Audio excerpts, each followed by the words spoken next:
Good day everyone, welcome to the course on biological data analysis and visualization with R. In the last few classes we discussed how to use basic commands in R. We talked about basic programming in R, and then we also looked into basic statistical distributions, right, and how to access some of these features of these distributions in R, and we also had some hands on. So, continuing with that theme, in this class we will be talking about basic data structures in R, and we will first start with different data types that are there, and then we will talk about basic data structures. Okay, so here are the topics that will be covered in this class. So, we will talk about basic data structures, and among these data structures in this class we will be talking about vectors, lists and matrices. So, we will talk about these structures first, and then with that I will follow that up with some hands on examples, right. So, how this is actually done in our like previous classes. Okay, so first we need to see what are the data types that are available.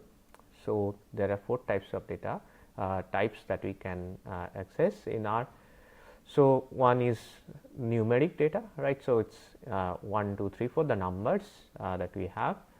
Then we have character or string data types.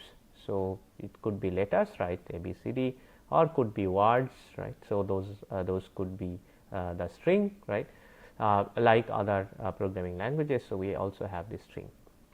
Then you have the logical data types. So, logical data types will be true, false, right.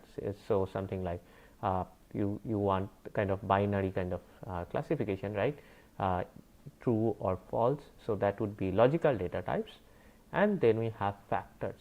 So, factors are numbers, but these are defined as different levels, right. So, for example, if we have different levels of data, right, level 1, 2, 3, 4. So, we will define them as factors. So, these factors are actually useful for many cases, right. So, you will see in some of these statistical analysis that will follow we will use in the later classes. They will require use of factors, right. So, many of the statistical analysis take factors into account. So, that is why this factors data type is very useful. We can also convert one data type to another, right. So, of course, not all possible conversion is we can do, but we can do some of these conversions. Okay. So, for example, we can take a numeric data and we can define as factors. So, that is something possible. We can, for example, sometimes what we get is the numbers come as characters, right. So, for whatever reason it reads the numbers as characters because of the file or how we are loading it, etc. And then you want to convert those as numerics, right. So, you want to say R, right, when you are writing the code, you want to say that those are actually numbers, those are not characters, right. So, this is something that we can do, and we can do this interconversion, and these are the commands in R that you can use to actually convert from one data type to another. So, for example, as numeric, so this will tell, okay, take the data as numeric, right, as numbers, and similarly we can have as character, as logical, and as factor. So, this as factor is very useful in many cases, especially in biological data analysis, right. When we are doing some statistical analysis, we can convert this numeric data, given in the numeric data we can define as factors. Okay, so, with that we can now talk about the basic data structures. So, I have written these commands in green because these are actual R commands, right. So, we will follow this notation wherever possible. Whenever I am discussing R commands or I am showing R commands, we will use this in green. So, you can just simply use these commands in R directly. Now, let us move on to basic data structures in R. So, there are 4 data structures that we will discuss. One is vectors, list, matrix and data frame. Okay. So, we will go one by one very briefly, and we will also see some of the hands on to get you familiar with these data types. So, the matrix and data frame data types will come at the end, because these are the data types that we will handle mostly when we load biological data or work with biological data. Most of them will be in matrix form or in data frame form. Okay, so, we will start with vectors. So, vectors are one dimensional arrays that are used for storing data in R. And one of the features of vectors that actually differentiate between vectors and lists is that vectors have same data types. Okay, so if you define a vector, it should have only one data type. So this data type could be either numeric or could be character, right? So you cannot mix data types in a vector. How to define vector? So there are different ways of defining vectors. We'll see some of them, and we'll actually also hands-on, do hands-on, and we'll see how we actually define these vectors and what we actually get when we use these commands. Again, I have written some R commands, and we can define vectors in different ways. So one is we can put together elements in the first step, right? So we can have like we can take just C, and we can say these are the numbers that will be in a vector. Okay, so we can do that, or we can have these letters and we can put together and say this is the vector. Okay, we can define vectors in this way, or we can define vector with a range, right? We can say C1 is to 1 to 5, right? 1 colon 5. So it means take 1, 2, 3, 4, 5 and define the vector. Okay, so you might be asking, I mean, how is this useful? You will see in many cases this is actually very, very useful, right? We can actually use them for many purposes, whether it's data analysis or visualization, etc. These very small commands, right? They will be very, very useful in many cases. We can also define vectors like specific interval, right? We can say use this command seq, like sequence 1 to 5 by 0.5, right? Take 1, 1.5, 2, etc. So you can change this by, right? You can say take at the interval of 0.5 or at the interval of 1 or 2 as you wish. You can also define vectors using this command repeat, right? REP. So what it will tell you, right? You can do this repeat command in two different ways. You can use it two different ways, and the outcomes are different. We'll see this in a moment, how the outcome looks like when we do the hands-on. So repeat 1 to 3 times equals to 3. Okay, so you'll see this will repeat 1 to 3 times, and then you'll have repeat C1 to 3, right, each 3 times. Okay, so the effects are different. We'll see in a hands-on, and then you will understand the difference between these two commands. Okay, so again, these are very, very useful. You will see in many cases in our biological data analysis, we use these basic commands almost everywhere. Okay, so once you have defined the vector, how can you access the elements of a vector, right? So these are, as I said, these are like an array. So those who are familiar with other programming languages, you can access these elements. Okay, so how do you access these elements? There are different ways. And some of these might be very familiar to you who are using other programming languages like Python or Perl, right? So x1, it will give us the first element. X minus 1, it will give all elements except the first element. Okay, so when you are working with this kind of data set and you say, okay, we don't want the first element, we just want the rest of it, we can simply define as x minus 1, right, and store this in another vector. Similarly, we can have x 3 to 5, which means we want to take elements 3 to 5 and then maybe use for some analysis, etc. Similarly, we can have x minus 3 to 5, right, except 3 to 5, take everything else.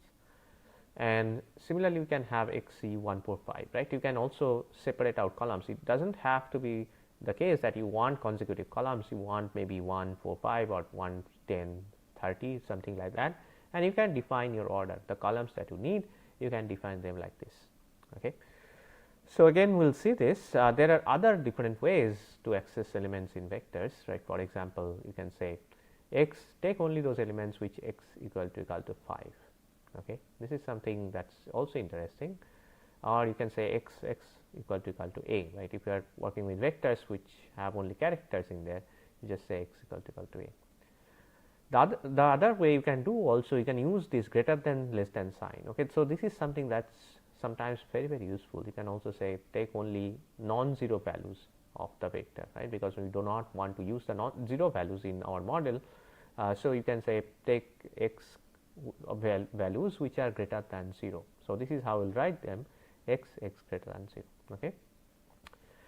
And similarly, you can have x in, so percentage in percentage C 1 2 3 4, right. So, if you have any of these elements, then take them in the vector or print them in the vector. And similarly, you can do the same thing for characters or strings, right. So, that is what the last example shows you, x percentage in percentage C apple orange. So, if you have these words, then take them or print them, right, or store them in a new vector as you wish. Okay, so, these are different ways you can access vector elements. You can also search through vector elements, right. For example, as we showed, you can match some elements, you can search for these elements, etc. So, the next one is we can also apply certain functions on vectors. Okay, this is actually also very useful, and here are some functions, right. So, we have length x, sort x, reverse x, and unique x. So, what these functions will do? So, length x, as you can probably realize, it will just give you the length of the vector, which means how many elements are there in the vector, right. So, if your vector is 5 element, so if you have 5 elements there, length x will be 5. You can sort vector, right, especially with the, this is very useful when you actually use numbers, right. Your vectors only have numbers, you want the maximum value, minimum value, etc. Of course, you can use the maximum function as well, but you can also sometimes use the sorted list. So, you can sort these vectors, you can reverse, right, by this rev x command, right. You can reverse the order in which they were stored. You can find out what are the unique elements of x, right. These are you can use, sometimes they might be useful in some cases. You can change values in a vector, you can actually go and access specific elements and change that element to some other value. Okay, this is possible. You can also append values to a vector. So, if you want to add new values to the vector, you do not have to redefine the vector, you can just add at the end. Okay, so, these are something that is useful for many cases. We will see some of these at least, if not all. Okay, so, we have covered the vectors, right, at least, and we have talked about some of the functions that would be useful for vectors. The second data type that we are going to discuss now are the lists. So, lists differ from vectors that they can contain different types of elements. Okay, so, they can contain numerical values as well as strings, etc.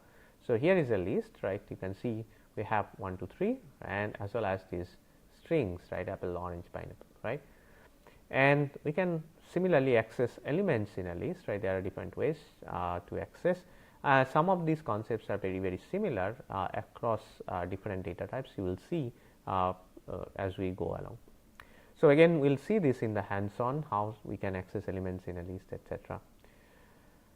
The next data type that we are data structure that we are interested in is the matrix. Okay.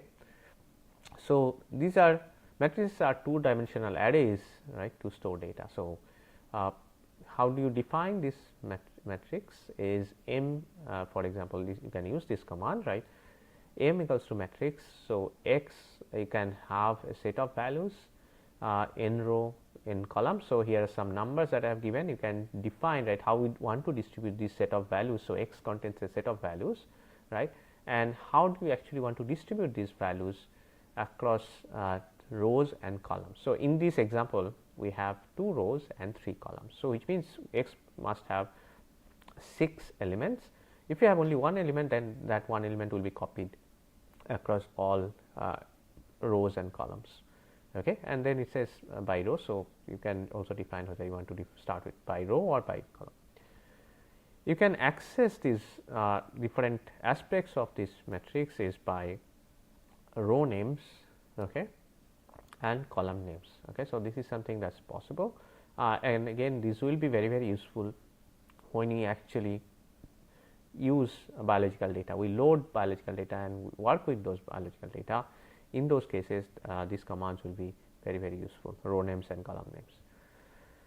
Okay. So, the other so these are some of the ways you can actually define matrix, right. So, for example, here in the first example we have matrix 3 in row 2 in column 4. So, as you can read this, which means you will have 2 rows and 4 columns, and all the values will be 3, right, because we are not giving a set of values.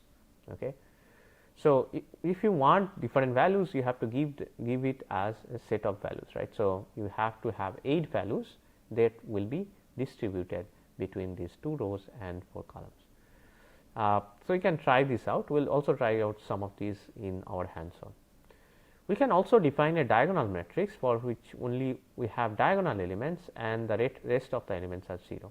Okay. So, this is possible, and the command is diag diag C. These are now we have 4 elements, right, that we are giving, and n row is 4 and n column is 4. So, we have 4 rows, 4 columns, and these are the diagonal elements 4, 6, 7, 8. Okay. Similarly, sometimes we might need to define an identity matrix. So, this is how we will define identity matrix diagonal 1 in row 4 in column 4. So, only one value across the diagonal, rest of the values are 0. Now, there are different matrix functions that we can also use.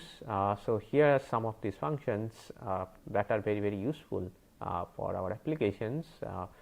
How to access these elements or rows or columns for a matrix. Okay. So, for example, we have if you want to access the row. So, this is matrix is follows this row column format, right. So, if you want to access an element, the first number before the comma is giving you the row number, and the element after the comma is the column number. Okay. So, if you want the first row only, so you will say M is the matrix. So, use M1 comma gap, right. So, we want all the elements in the first row. Similarly, if you want the first column, then you will write this M comma 1, right. So, this will give us the all elements in the first column. If you want only this specific element, we can give it 1 2, right. So, we want the first row second column element, right. So, this we can access through this M12. As we showed you, right, we can also change the elements by accessing this in this way, right. We will see this some of this later on. Here you can also access how many rows you have in the matrix or how many columns you have. So, this is something that is possible, n row n column, or you can simply ask dimension of M, right. So, it will tell you how many rows and how many columns are there in the data set. Okay. So, these are very important functions, right, which you can use for different purposes. And then other two functions that I will just mention, there are other functions as well, but these are most useful ones for us. So, we can also do a transpose, matrix transpose. In some of the applications that we will see, we will have to transpose the data, right. We will take a matrix data in matrix format, and we will have to transpose the data before we actually proceed with any statistical analysis. So, this is the command that we use is TM, right. So, if M is the matrix, then you just use TM, that will actually transpose the matrix. We will see this when we actually apply these functions for our data analysis later on. We also can do matrix multiplication, M percentage star percentage n. So, this will actually do matrix multiplication. I guess some of you are familiar with matrix multiplication, how this is done, but then we need to satisfy certain conditions, right. So, if it is M by n matrix, so if M is the matrix, first matrix, it has some dimensions M by n, then the second matrix would have to follow certain specific dimension, only then you will be able to do this multiplication, right. So, this is something again could be useful in some cases, and we will see where they are useful. Okay. So, we have defined 3 different data types here, talked about 3 of them, right, vectors, list and matrix functions. So, what we will do now is we will go and try them out in R ourselves, and we will try out some of these functions for data manipulations that we just talked about, right. For example, we will start with the vector functions first, right, and we'll start with this, and then we'll slowly go into the matrix function. So, the matrix functions will use a lot more when we actually go into the statistical analysis, right. So, we'll see those will be very useful. Okay. So, let's start with the vector function in the hands on, right. I'll start R now, and we'll try out some of these functions and see how they work, right, how they look like when you try them out in R. Okay. So, let's move on to the hands on part, right. Here we'll see, right,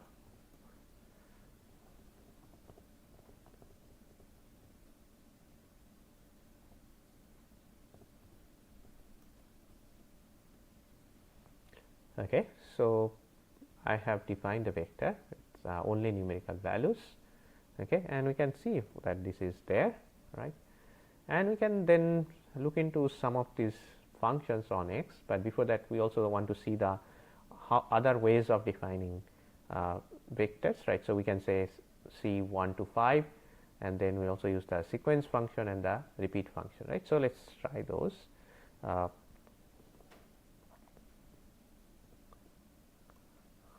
Okay, so the first one we can try is with the range that I showed you. Okay, so this is the range. Then we have the sequence function, right. So, the sequence function we had, let us say we try this, right, by 0.5. Okay, so you get this set of values here. Okay, so because we are taking by 0.5, but we can change it to 1 maybe. So, then we can see. Okay, so the values are like this. If we can change what is the interval, we can now try this, the repeat function, as I said.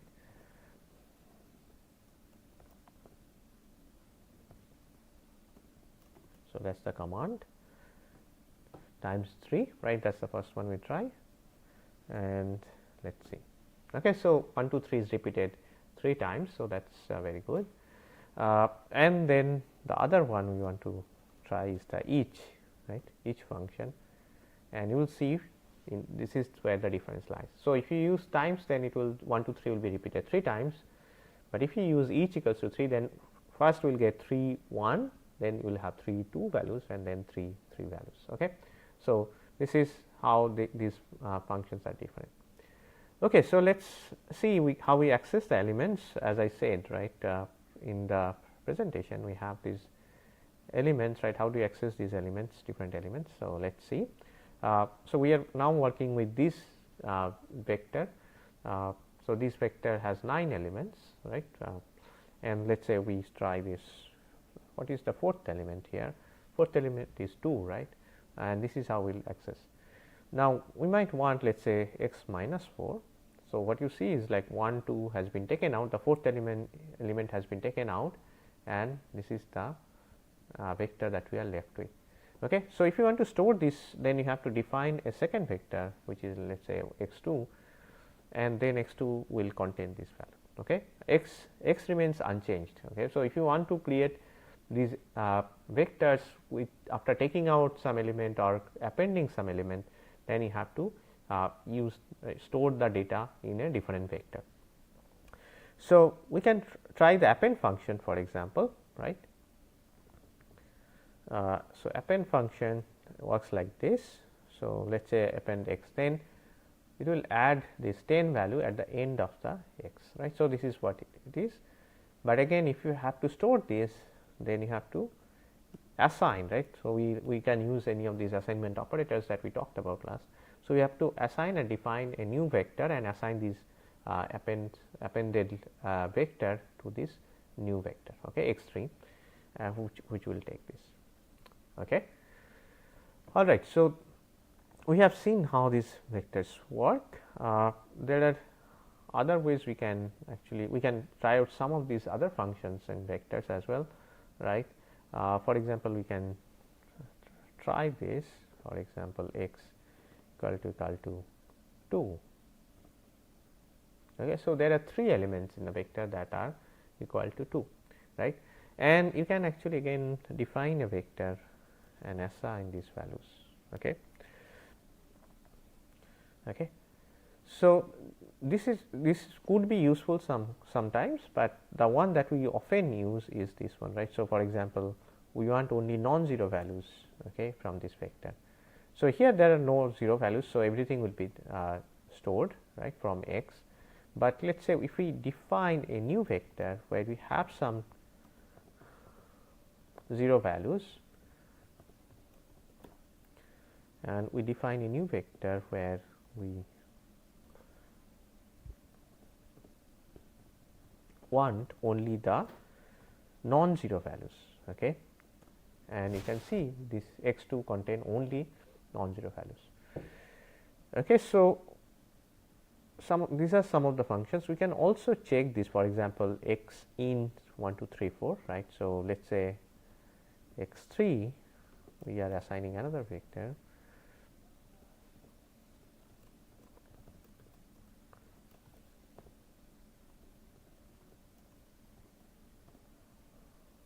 and x3 we have 1 and 4. So, out of this list it found only 1 and 4, right, in x. So, they have been stored in x3, right. So, this is how this function works. Okay, so, we have now tested out some of these functions. I'll actually apply these functions now. Let us see. This will we can do very quickly. So, let us try length x. Okay, so this is the length of this vector, original vector x, right. So, that is what we get. So, it has 8 elements. So, this is the x. We can sort x, right, that would be interesting, and this is the sorted value. Again, if you want to store this sorted vector, you have to define a new vector and assign this to that vector. Okay. So, this is sorted. You can try this unique x, okay, and this will tell us, right, what are the unique values we have, right. So, 0 is repeated multiple times. So, 0 only one 0 is given. These are the unique elements in there. Okay. All right. So, we have tried out the other functions already. So, for example, we have already seen how append works, right. So, how do you actually add a value to the vector. We can try out the list functions now. So, we can also define list and see how we can access some of these elements in list, right. So, let us say we define this x, okay. Okay. So, here we will define this 1 2 3.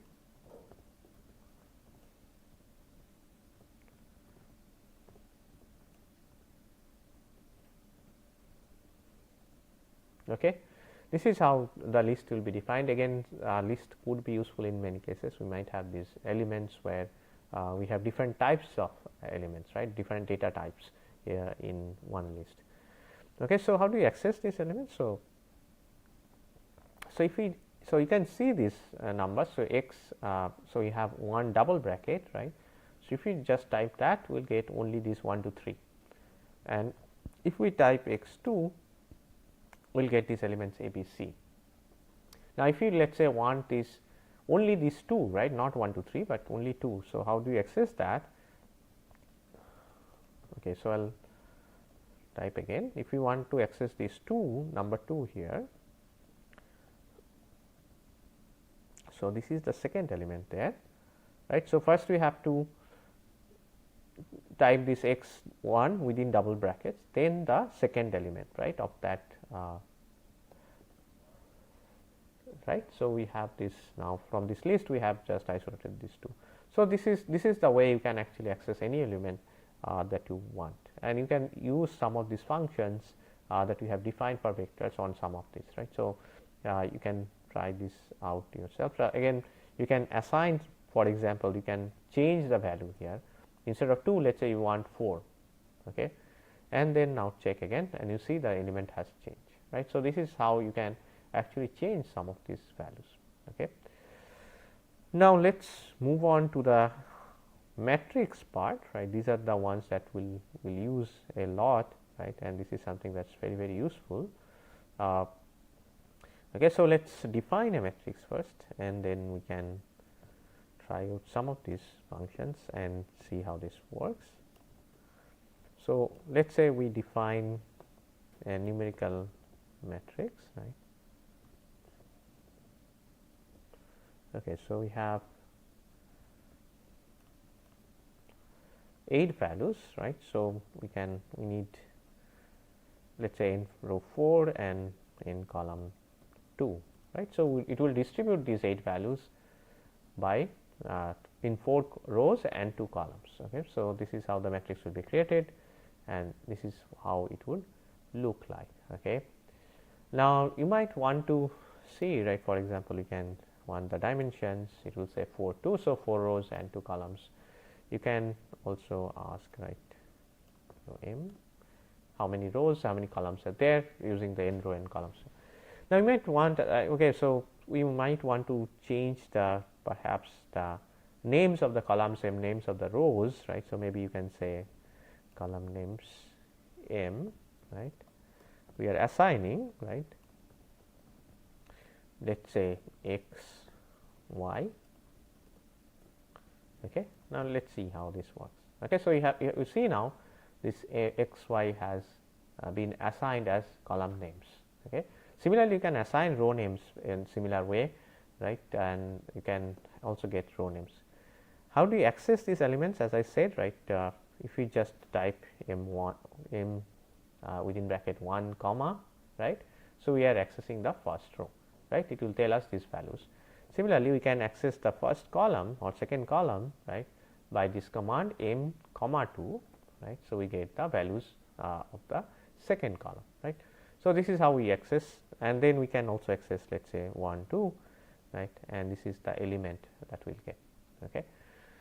Okay, so, we have tried out all these functions. The other thing I just wanted to show you, also you can try out yourselves, right, the diagonal functions, it works pretty similarly. We have also seen the dimension functions, the how do you access elements or columns, rows, etc. The only thing I want to try out, the last thing, is the transpose element. Okay. So, how do you actually transpose? Okay. So, we have M and the transpose is T M. Okay. And you see, so transpose means the columns becomes rows and the rows becomes columns, right. So, so this is the transpose function, and this is sometimes useful for biological data analysis. You will see in many cases you have to transpose the data before you can actually put in the pipeline for statistical analysis.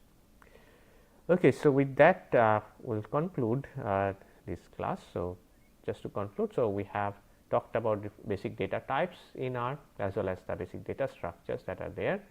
Among these data structures, we talked about vectors, lists and metrics. We have not talked about the data frame yet. So, we will talk about that in the next class, and we will also talk about, right, how do you actually apply this basic functions and how do you actually look at this data and manipulate this data. Thank you.